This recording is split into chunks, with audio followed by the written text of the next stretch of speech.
In today's show, we're looking at Saturday in the NBA, streaming options, and Michael Bolton. Thanks, Josh. It's Michael Bolton here, and it's time for another episode of the Locked On Fantasy Basketball Podcast. Let's get to it. Let's get to it, indeed. You are Locked On Fantasy Basketball, your daily fantasy basketball podcast, part of the Locked On Podcast Network.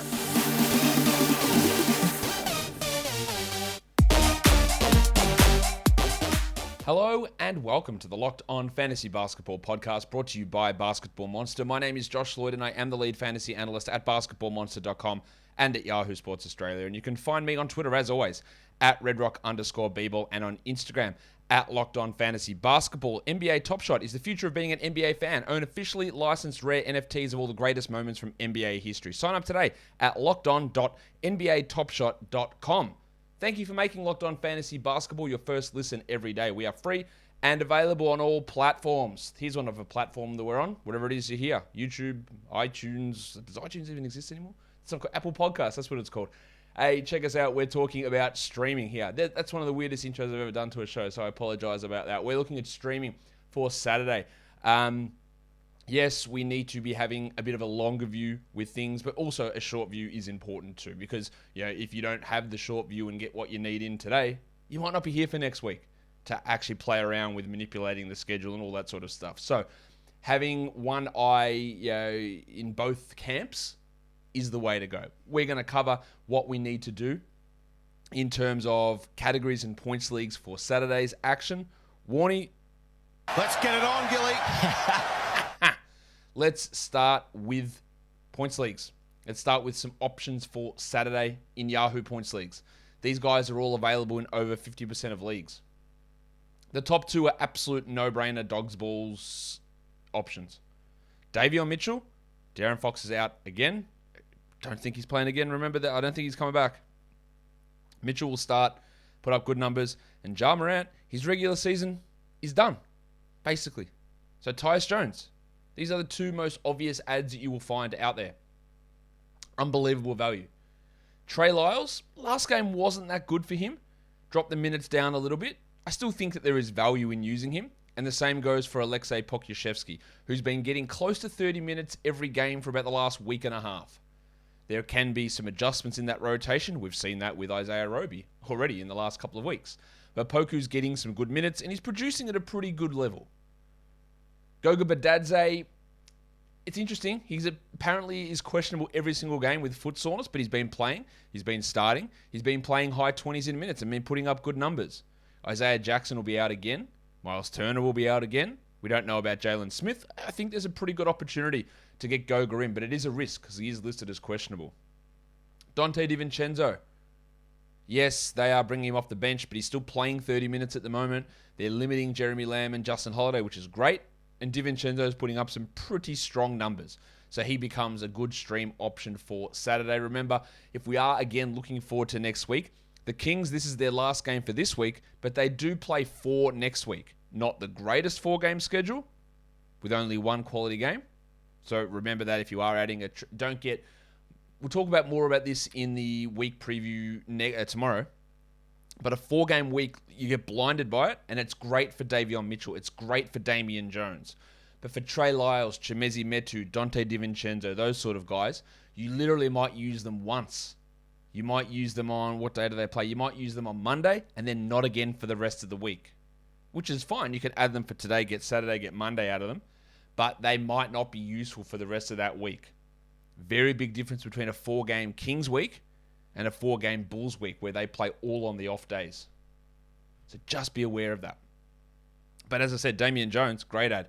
No Sabonis. So Jones should push into being a guy that you would start on all 4 of those days. Chris Dunn, pretty good point streamer. I don't know what they're going to do. Their rotation looks like it's going to be a mess all the way through. They've got a stinking schedule in terms of quality games as well. 4 games, but only 1 good one. So that's an issue. But Dunn probably pushes a little bit above that. But again, we're talking about tomorrow. Some good value for Chrissy Dunn there. DeAnthony Melton without Ja. Now, Dylan Brooks is going to return, but without Ja, Melton's got some good value. And then Brissett. We know Jackson's out. Goga might be out. There is value here for Brissett as a starter in a points league where his inefficiency doesn't kill you as much as it does in a category league. For ESPN points leagues, there's a lot of similar names here. Davion Mitchell, Tyus Jones, Trendon Watford's available in over 70% of leagues, as is Drew Eubanks in Portland. They should not be. They should be rostered absolutely in all of these formats. Chris Dunn, another Blazers guy. Dylan Brooks is available in over 70% of ESPN points leagues. I know he has these issues in terms of being one of the most annoying players in the league, but that level of rostership is way too low. Darius Baisley's available in lots of spots. They have a 4-game week, one quality game next week as well.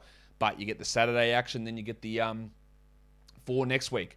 Damo Jones and Trey Lyles, we spoke about them already. And then Alexei Pokusevski is another pretty good ESPN Points League stream for tomorrow's games across the NBA. But I've got to tell you now about college basketball because that's what the time. The tournament is here.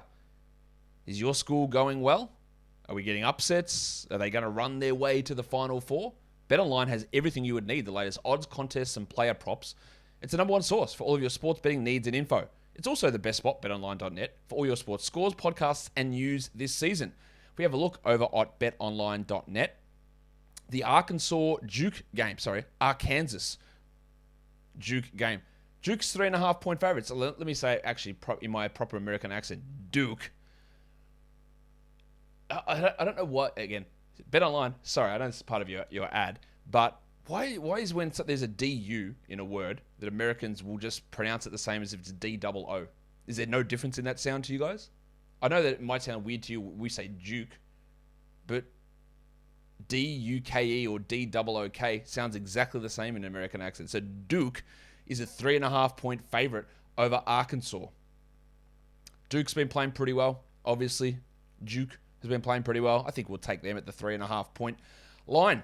So, it's not just basketball though. BetOnline has all sports, all of your sports wagering information needs, including live betting and your favorite Vegas casino games. Head to the website today or use your mobile device to learn more about the trends and the action. BetOnline is where the game starts. Let's go into category leagues. Let's look at the points category. Who are we streaming in to help us there? Let's start with some Kings players. Trey Lyles, Dante DiVincenzo, Damian Jones. All of these guys are readily available, and they all have a strong value. Again, it's the last game for the Kings this week, but they play Saturday, they sit Sunday, they play Monday. So if you are in a position where you think this ad might push you through, you do get the freebie on Monday here by this ad. They play 4 next week. Admittedly, the others are all on shit days, but there is some value in these Kings guys. Tyus Jones, another really strong ad. We know that. This is his last game for the week also. But next week, the Grizzlies play a pretty rough schedule, just 3 games. They do play on the Monday, so you get the Saturday, Monday, but then the Wednesday, Friday, you get overloaded. But I reckon Jones would actually push into being startable on those days because of the absence of Ja Morant. Chimezie Metu, another Kings player you can add in for points. No Sabonis, no Fox. There's a lot of shots to go around. Justin Anderson. Malcolm Brogdon's off the injury report, but Duarte's still out. Isaiah Jackson's still out. Anderson's got some value there, but it does drop off pretty significantly in the points category. Gary Bird in Houston. Garrison Matthews, that is. Joshie Richardson in San Antonio. KJ Martin in Houston. And then the Enigma, Isaiah Roby. His minutes are back up, but are they going to just pull the rug today and play him 12 minutes or something while they give Olivier Sarr 30? Like, we saw this run of Roby. 30, 30, 30, 30, 30, 30, 14. What? 14, 14, 14. Oh, and now 30, 30, 30. I know those numbers are made up, but it's basically the pattern that they went through. So I'm just sitting here waiting on the ledge, waiting for them to get dicked over completely by an Isaiah Roby random benching or low minute night. But still, there is value in looking at him as a streamer. It just could actually bite you in the ass in a really big way. 3-pointers. Some of the same names there. DiVincenzo, Gary Bird, Justin Holiday. Even though his minutes are down, he's going to take most of his shots from deep. So there's value in him. Juzzy Anderson. Paddy Connaughton's been on fire. Now, there is a chance that he comes out and shoots 1 of 10, considering how good he's been. There is a drop-off potential, but he's an option. Benny McLemore in Portland's playing well with Josh Hart and Justice Winslow, completely unknown in terms of their status. Grayson Allen, last game was really good without Middleton and Antetokounmpo. I don't know if we trust it when those guys play, but in terms of streaming for threes, then sure. Josh Richardson can hit some. Tyus Jones is a good option there, and Pat Mills. Now, He's been really poor of late, we know that, but it's still an opportunity for Millsy to play 20 minutes and hit 3 triples. Again, you can find so much volume for threes off the wire. It is the easiest to stream. The absolute easiest category to stream off the waiver wire is 3-pointers. Rebounds. Damian Jones, Trey Lyles. Absolute big boys here. Double-digit rebound potential for both of those guys. Then it drops away. Boogie Cousins, great permanent rebounder, but the minutes will be low. So that does cap the upside somewhere there for Boog, but good value. Chimezi Metu. Is it going to be him or Lyles? I wouldn't try both of them. It's a bit of a coin flip as to who gets that role more. The big sneeze, Precious Achua. Role is all over the shop. With him, with Boucher, with Birch, with all those players. And if Gary Trent comes back, it hurts all of those big guys. But Achua's still got value there. Mo Wagner, in limited minutes, has been playing really well, doing like a DeMarcus Cousins impression in Orlando. Justin Anderson, Dante DiVincenzo, good rebounders for wings. Nicky Claxton, double-digit rebound upside as well in Brooklyn with Aldridge out. And JaMychal Green can occasionally have some good rebound nights coming through in Denver. For the assist category, well, there's a few options that we love, and then after that, it gets really rough. Tyus Jones, we love it. It's a great one right across the board. He's a must-roster player. Markel Fultz, this is where he has the only value he really has is an assist streamer, and that extraordinarily high assist rate that he had to begin his comeback has cooled off somewhat. Dennis Schroeder, yep, he's getting inexplicable minutes, but you can get 5 to 7 assists out of him. Trey Jones, playing well at the moment, Trey, and Lonnie Walker's out again. So Jones might play 20 plus. He had, I think, 8 rebounds and 9 assists last game. That's pretty interesting. Then we get to DiVincenzo and Dragic, whose value is down because Kyrie's playing. Ayo Dosunmu, not doing much, struggling a lot, but as an assist streamer, you can get some value out of that. And the Bulls, again, have the best schedule next week. Now, he hasn't been good, but if you could use him 4 times for the week, is it better than using like a 4-game week out of Hull Neto, where you might use him once? Like, yes, it's significantly better. Or a player from the Nuggets. Maybe it's the big stiffy Bones Highland, who you might use once. He's on a per-game basis, you'll crush him. But 4 versus 1, the volume wins. Roderick Hampton. Yes, he will probably start with Suggs out. I don't expect Suggs to return this year, but I don't know about that. Mo Wagner. This is where it gets really rough. Mo Wagner and Jeff Doughton. Could they get you 2 assists? Jesus, you really imagine streaming in Jeff Doughton to get assists. If you get the win, hey, good move. Otherwise, it's just embarrassing to say that you added Jeff Doughton. Sorry to Jeff and all of his family and friends. Have you heard of NBA Top Shot? It's the officially licensed NFT of the NBA. It's the future of what an NBA fan looks like. It's part trading card, but instead of a static image on cardboard, you're talking about a little video clip of a highlight through this season or NBA history. It's like the stock market. Prices rise, prices fall, get in on buy lows, get in on sell highs. We know how to do this in fantasy basketball. We talk about it all the time. Look at players in slumps. Look at players investing for the future. That's what NFTs and what NBA Top Shot is all about. Investors right across the NBA world like Michael Jordan and Kevin Durant. You've got players like Tyrese Halliburton, Cole Anthony, and Harrison Barnes who invest in NBA Top Shot as well. And if you sign up for NBA Top Shot today, the best way to start yourself is by getting a starter pack. You can pull an NFT of a superstar like LeBron or KD, or a star rookie like Cade Cunningham or Evan Mobley. Just $9. If you didn't pull your favorite player from the starter pack, you can snag moments from the marketplace that appeal to you. NBA Top Shot is the future of being an NBA fan. Own officially licensed rare NFTs of the greatest moments from NBA history. Sign up today at lockedon.nbatopshot.com. Built Bar is the best tasting protein bar ever. I just had one this morning. Limited flavor. I think it might be done, but it was called Shamrock. Now, I don't know what a Shamrock tastes like, but I know that a Shamrock protein bar tastes bloody good. And that's what Built Bar is. It's a protein bar that's got that high protein, but it tastes great. It tastes like a candy bar, but I'm not overloading my body with excess calories. Like 130 calories in most of the bars, 17 grams of protein, low fat, low carbs, low sugars. It's great. It's just great if you're looking to work out, if you're looking to become ripped like me, the Incredible Hulk over here. That's what people call me, IH, all the time. Just because of all the Built Bars that I eat and how absolutely chiseled this physique is. So head to Built.com. Of course, chiseled might have different definitions depending on where you live. Head to Built.com. Use the promo code LOCKED15, LOCKED15, and get 15% off your order of Built Bars. Built Bar is built Different. Let's stream some steals in. Same names we're hearing. DiVincenzo, Tyus Jones. Excellent steal streamers. But how about the big fella? Jose Alvarado. Now, Alvarado has that little trick where he hides in amongst the bench and then sneaks up and gets steals. And you probably got a real chance of getting 3 steals out of this bloke. If Ingram plays, it probably hurts somewhat because I expect that means Graham moves back to the bench. And then the bench guard minutes are up for debate between him and Alvarado. But he might play 17 minutes and get 2 steals still. So he's a really good steals guy. And then it's very iffy for streaming steals. Isaiah Roby just through minutes. Josh Christopher, maybe. Chimezi Metu might get a steal. Gary Bird, Justin Anderson, Roderick Hampton, Josh Richardson. The only guy there who I think's got real bulk steals upside is Josh Richardson, outside of the top 3, DiVincenzo, Jones, and Alvarado. There might be other guys available, and people often say, hey, when you're talking about blocks, you didn't mention Chris Boucher. That's because he's rostered in like 88% of leagues.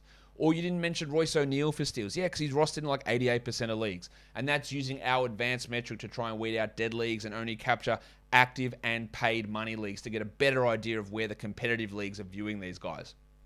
If you want an idea of how every player projects at every point and how that marries into your league and who's available, that's what Basketball Monster's for, where you load your league in and you can see who's available and who's projected to be the best in each category that's available and what moves you can make. I can't go through and go, well, in John's league over here, this guy's the best steal stream, but that player's taken in Pete's league, so you get someone else. And then in Sarah's league, you've got all those guys taken, so you've got to go a little bit further down the list. Impossible for me to do that. So I've got to create cutoffs as to where I'm talking about this. In general, competitive leagues or points leagues, category leagues are more competitive than points leagues, so I use our advanced metrics when talking about category leagues to give that 70% cutoff players, 50% cutoff in players available in over 50% of competitive leagues we talk about here. But in points leagues, I use the Yahoo roster percentage metric of 50%. Anyone that's available in over 50% of leagues get mentioned in points leagues. And because ESPN is even less competitive, I've got to do the 30% marker to say who might be available in the majority of those formats. And that's how I've been doing it. So when you have those questions, generally the answer will be answered in that little, misleading ramble meandering ramble that I just had right then. Hasn't been a good day for me verbally today. All right, let's talk about blocks. A lot of guys that we like here. Actually, did I finish steals? I think I did. Yeah, I did. All right, rough day. Blocks. Damian Jones, best one out there. Nicky Claxton, 3 block upside. Greggy Brown, no Winslow, no Hart, maybe. We don't know if they're going to play. But Brown is getting high 20 minutes a lot of the time. Maybe 2 blocks. Trey Lyles, this is where it gets rough. After those first 3, mate, Trey Lyles might block 1 shot every week. But that might be in this game. Justin Anderson. Isaiah Roby's a pretty good shot blocker. Alex Len, if he even plays, maybe he can help. Chimezi Metu's maybe a block guy. Zach Collins, maybe 1 block. Again, that's rough. And then it's Josh Primo, who is a good blocker for a guard, but your upside is maybe 1 block. Maybe. It's really tough to stream in the block category. Really tough. Field goal percentage. Some options here for us, for sure. Damian Jones, Nick Claxton, KJ Martin. The minutes frustrate me, but yeah, he's an option. Jeff Green, Isaiah Roby, Ayo Dosunmu, really good field goal percentage guy, especially for a guard. Like an assist field goal percentage combo is very rare to find. Lamar Stevens, who's played really well the last 2 games. Javonte Green, doesn't take many shots, but very high percentage. Alex Len, Thad Young, good field goal percentage guys. Free throw percentage. Schroeder, Richardson, Jermichael Green, Jeff Green, Georgie Hill, Jeremy Lamb. Low volume, but they can still influence it a little bit. Brinny Forbes, Kobe White, whose value will be decreased because DeMar DeRozan's expected back. Garrison Matthews and Flaming Mo Wagner can help you in free throws. If you want to look at the back-to-backs for Saturday, Sunday, there are 2 teams that play the back-to-back. The Brooklyn Nets and the New Orleans Pelicans. They're your teams you're looking at. So whoever's available from those teams, Goran Dragic, Nick Claxton, maybe James Johnson, Bruce Brown if for some reason he's available, Alvarado, Jackson Hayes, Devontae Graham if he's available. Look, you go and stream those guys in, you get the 2-for-1 price, and that's great. But the difference here, if we're looking at what they do this weekend and what they do next week, it's night and day. The Pelicans have a terrible schedule. One of the worst schedules of the week next week. So the 2-game back-to-back is great, but you literally, The players that you add, you probably won't use them at all next week. All 3 of their games are on high volume days. So if you add them for the back-to-back, they're going to be useless next week. Whereas the Nets players, they play all 3 of their games next week on low volume days. So you might add a Dragic or a Claxton, and you can actually use them 3 times next week. Are they as good as an Alvarado or Jackson Hayes? No, they're not. But 3 games of something versus 3 games of nothing, I'll take the something. That's really, really important to know. The Nets have by far the best 3-game schedule. It's not true. The Nets and the Jazz have great 3-game schedules. Pelicans, Wolves, and Suns, shocking. Any fringe guys from those teams, you might as well drop them as soon as Sunday's done. Because you're not going to play them during next week. They play Wednesday, Friday, Sunday, and you probably won't use them. And that is really important to pay attention to. Use it as a tiebreaker when adding guys. It's very important. If we want to look at injury statuses just quickly for tomorrow, Devin Vassell is questionable. Brandon Ingram's been upgraded to questionable. Who else is out of those games? We know that Lonnie Walker's out, Romeo Langford's out, De'Aaron Fox is out, Jalen Suggs is out, but Wendell Carter's back. He's off the injury report. Isaiah Jackson and Duarte are out, but Brogdon's off the injury report. Jalen Smith and Goga Badadze are questionable. Miles Turner's out. Dwayne Washington's questionable. Malachi Flynn's out. Gary Trent's questionable. LaMarcus Aldridge is out. Jimmy Butler's probable. Tyler Hero's out. Gabe Vincent's out. Duncan Robinson's probable. Victor Oladipo's out. Drew Holiday is out for Milwaukee, but Chris Middleton's probable and Giannis is questionable. Dylan Brooks is likely to play. DeRozan's likely back. Rajon Rondo's out. Shai Gilgeous-Alexander probably back, but we don't know for sure. Josh Hart out, and Justice Winslow. Oh, they're out for today, sorry. We don't know about them for tomorrow. So, that's where we stand moving forward. Guys, don't forget to follow this podcast on Apple Podcasts, Google Podcasts, Stitcher, Spotify, and on the Odyssey app. If you are here on YouTube, thumb us up. Leave your comments down below, guys. We are done here. Thank you so much for listening, everyone. See ya.